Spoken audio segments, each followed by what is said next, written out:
Saat kita merenungkan firman Tuhan, maka roh kita mencari petunjuk dari Tuhan Bapa kita.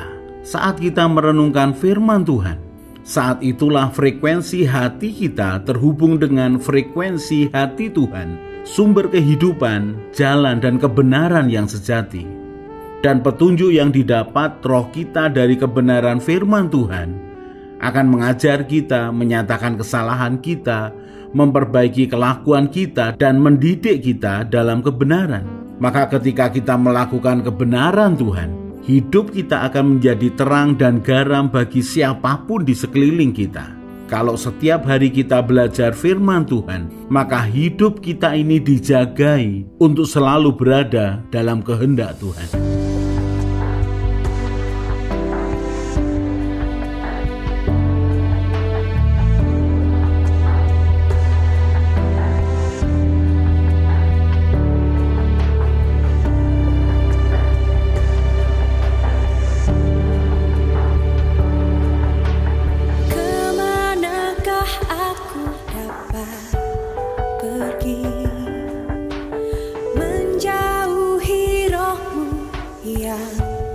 Suci kau sahabat,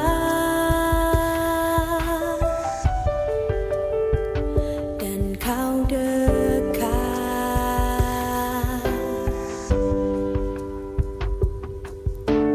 bahkan seluruh pengabdianku tak bisa membalas kesetiaanmu.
Roma 6 ayat yang ke-5 dan ke-6. Sebab jika kita telah menjadi satu dengan apa yang sama dengan kematiannya, kita juga akan menjadi satu dengan apa yang sama dengan kebangkitannya. Karena kita tahu bahwa manusia lama kita telah turut disalibkan, supaya tubuh dosa kita hilang kuasanya, agar jangan kita menghambakan diri lagi kepada dosa.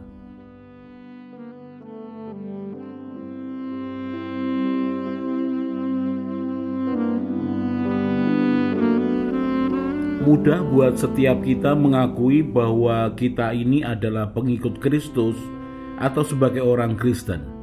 Mudah pula ketika kita ini berbicara tentang kebenaran yang kita percayai. Juga mudah buat kita untuk memberikan nasihat, memberikan penghiburan kepada orang lain. Tetapi ujian yang datang untuk menguji karakter kita, apakah seperti karakter Kristus, datang dengan tiba-tiba. Tidak ada ujian di dalam kekristenan yang datang dengan persiapan, yang datang dengan pertanyaan, siapkanlah dirimu, besok akan terjadi seperti ini, lusa akan terjadi seperti ini. Ujian dalam karakter kekristenan datang tiba-tiba, dan seringkali itu datang dari orang yang dekat dengan kita, yang mungkin tidak kita perhitungkan sama sekali bahwa yang bersangkutan akan menjadi penguji akan karakter kita. Kelahiran baru merupakan pintu gerbang untuk mengalami Tuhan lebih lagi. Kemudian bertumbuh dalam firman dan dalam tuntunan Roh Kudus adalah merupakan bagian yang tidak bisa dilepaskan dari hidup kita sehari-hari. Kebenaran itu akan mengajar kita, kemudian dengan kerelaan di hati dan niat untuk mau diubahkan Tuhan, maka terjadi pembaharuan akal budi dan perubahan kehidupan kita. Perubahan bisa dimulai dengan cara pandang kita atas segala sesuatu. Kalau tadinya kita memandangnya dengan kacamata manusia lahiriah, maka setelah lahir baru kita mulai membacanya dengan kacamata batiniah.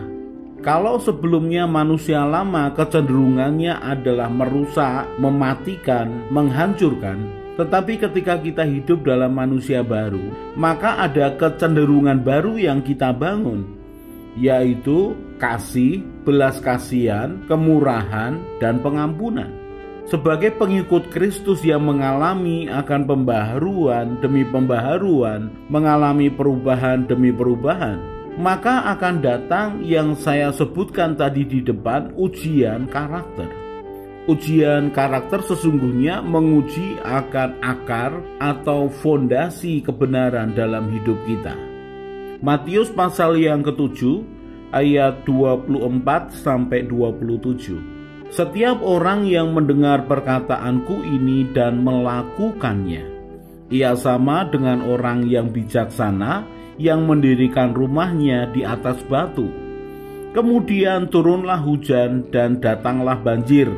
Lalu angin melanda rumah itu, tetapi rumah itu tidak rubuh sebab didirikan di atas batu. Tetapi setiap orang yang mendengar perkataanku ini dan tidak melakukannya, ia sama dengan orang yang bodoh yang mendirikan rumahnya di atas pasir. Kemudian turunlah hujan dan datanglah banjir, lalu angin melanda rumah itu sehingga rubuhlah rumah itu, dan hebatlah kerusakannya. Matius pasal yang ke-7 ayat 24-27 menjelaskan tentang dua macam dasar. Satu, di atas batu, yang kedua, di atas pasir.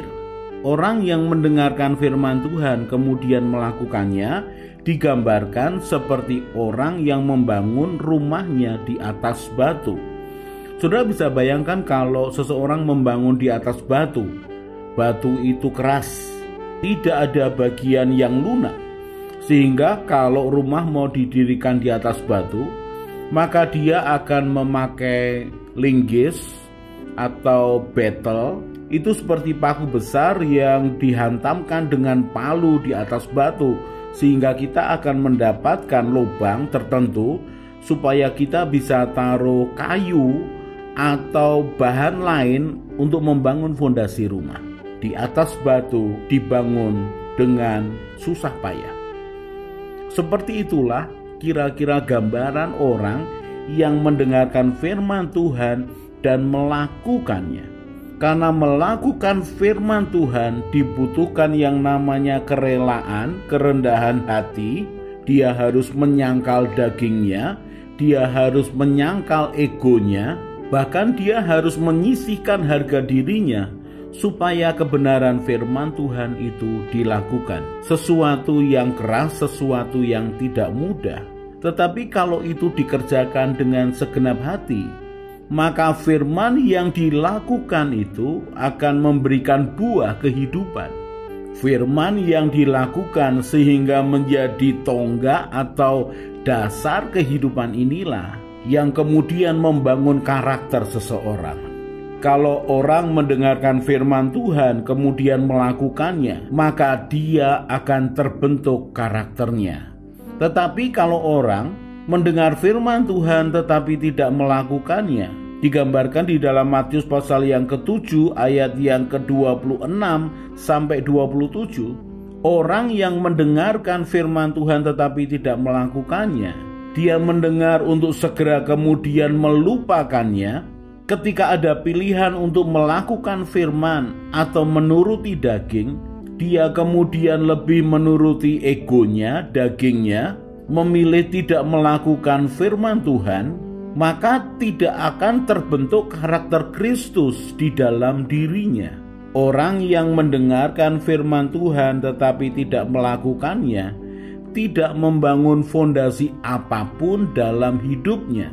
Dan inilah yang digambarkan adalah seperti seseorang membangun rumahnya di atas pasir.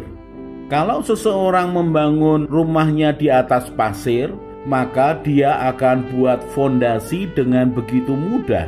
Dia akan gali pasir itu, dia akan tanam kayunya atau besinya dengan sangat mudah. Kemudian dia merangkai bagian yang lain.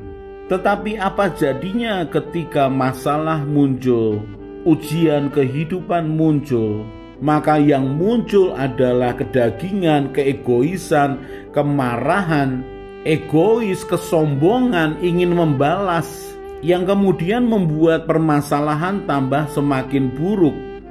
Firman Tuhan yang didengar tetapi tidak dilakukannya tidak memberikan dampak apapun kepada kepribadian atau karakternya.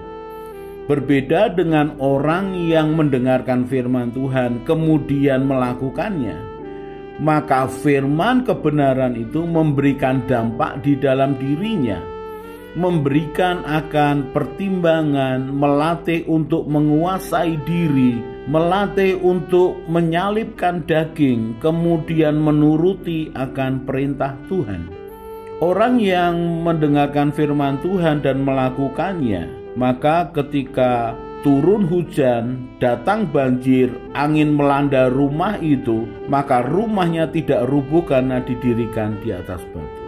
Ketika dalam kehidupan kekristenan kita menghadapi suatu masalah, menghadapi suatu ujian kehidupan, maka itu digambarkan di dalam Matius pasal yang ke-7 ayat yang ke-25 dan 27 dikatakan itu seperti hujan yang turun kemudian banjir lalu angin melanda rumah itu. Masalah bisa menekan kita dari atas, menekan dari samping, mendesak kita. Dan kalau kita tidak memiliki dasar kebenaran, maka yang keluar dari dalam diri kita adalah manusia lama kita. Yang keluar dari diri kita adalah kedagingan kita atau jiwa yang belum ditundukkan dalam Kristus. Tetapi kalau ujian yang dihadapi oleh orang yang mendengarkan firman dan melakukan firman, maka respon pertama adalah mencari kebenaran di dalam dirinya. Karena kebenaran yang dilakukannya itu sudah menjadi karakternya dia, sudah menjadi pola pikirnya dan prinsip hidupnya, maka yang keluar di dalam hatinya adalah belas kasihan, keadilan, pengampunan, kerendahan hati, mau mengalah, bahkan mau berkorban, mau mengampuni, juga memiliki ketenangan hati. Dalam pergumulan dia melakukan firman. Dia terbiasa untuk berdiam diri dan mencari Tuhan. Dia terbiasa melewati masa-masa sulit di mana dia harus menyisihkan akan kedagingan dan egonya untuk tunduk kepada firman. Tetapi firman yang dilakukan itu memberikan akan kemerdekaan di dalam dirinya. Ada ketenangan, keteduhan, damai sejahtera yang melampaui segala akal. Jadi apabila kita menghadapi akan ujian iman atau ujian karakter kita, maka lebih baik kita kembali kepada kebenaran firman. Biarlah sikap hati kita tidak menolak akan ujian yang datang. Kita biarkan kebenaran Tuhan Roh Kudus dan rencana Tuhan itu mengerjakan kita. Apabila ada yang memang tidak dibangun dengan kuat, mari minta Tuhan Roh Kudus untuk campur tangan. Tuhan, bangunlah karakterku menjadi seperti karakter Kristus. Itu yang kita serukan kepadanya, supaya semakin hari pembaharuan, perubahan kehidupan, perubahan karakter akan membawa kita mendapatkan kepercayaan untuk melakukan pekerjaan Tuhan dengan lebih dan lebih lagi.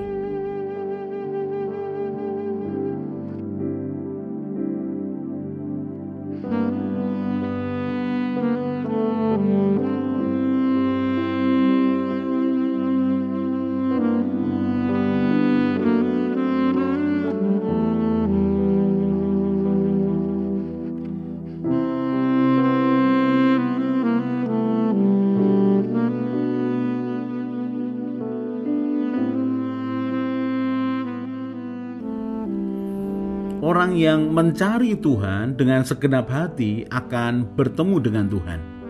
Orang yang percaya, berharap, dan mengandalkan Tuhan setiap hari akan seperti pohon yang ditanam di tepi air. Ia tidak akan menderita melewati masa kering. Ia akan tetap bertumbuh.